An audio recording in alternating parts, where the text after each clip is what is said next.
Guys, আশা করি সবাই ভালো আছেন। আমরা যে ডিজাইনটা শিখবো সেটা হচ্ছে এই ধরনের একটা 3D শেপ ডিজাইন কিভাবে করা যায় সেটা আমরা দেখব।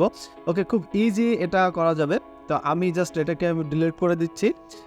ডিলিট করে দিয়ে আমি আমাদের যে টেক্সটটা ছিল, আমি এই টেক্সটটা আমাদের দরকার, আমি টেক্সটটা লিখে নিলাম।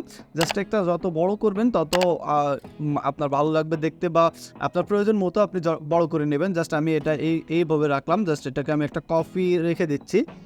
কপি নিয়ে জাস্ট এখন এই সিলেক্ট করা অবস্থায় আমাকে যেতে হবে ইফেক্ট থেকে যেতে হবে আমাকে ডিস্ট্রয় অ্যান্ড ট্রান্সফর্ম। এখান থেকে গিয়ে আমরা ট্রান্সফর্মে যাব।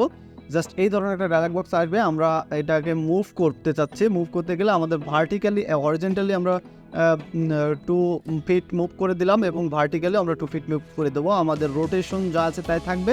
এখান থেকে জাস্ট আমরা কতগুলো কপি নিতে চাচ্ছি, ফর এক্সাম্পল আমরা 200 কপি নিতে চাচ্ছি, দিয়েই আমরা ওকে করে দেবো। অ্যান্ড এইখানে দেখতে পাবো যে আমাদের একটা বিশাল পরিবর্তন চলে আসছে।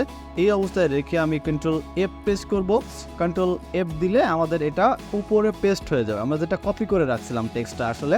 তো এখন এখান থেকে গিয়ে আমি জাস্ট প্রথমটাকে সিলেক্ট করে আমার কালার প্লেটে চলে যাব। কালার প্লেট থেকে আমাদের কে বা ব্ল্যাক যেটা আছে সেটাকে জাস্ট টেনে সবগুলোকে আমরা উপর নিয়ে আসছি। সায়ানটা শুধুমাত্র আমি 100 করে দেবো, দিলে আমাদের মূল কালারটা পেয়ে যাচ্ছি। এরপরে আমরা সেকেন্ড টেক্সটটাকে সিলেক্ট করলাম, আবারও ব্ল্যাকটাকে জাস্ট আমরা ইয়ে করে দিলাম, দিয়ে এটাকে আমরা লাইট করে দিচ্ছি, দিলে আমরা সেকেন্ড কালারটা পেয়ে যাচ্ছি। অ্যান্ড থার্ড কালার আমরা এটাকে ব্ল্যাক করে দিচ্ছি এবং ইয়েলোটাকে আমরা 100 করে দিচ্ছি।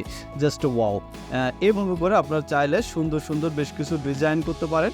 ওকে, আজ এই পর্যন্ত। আল্লাহ হাফেজ। আসসালামু আলাইকুম ওয়া রাহমাতুল্লাহি ওয়া বারাকাতুহু।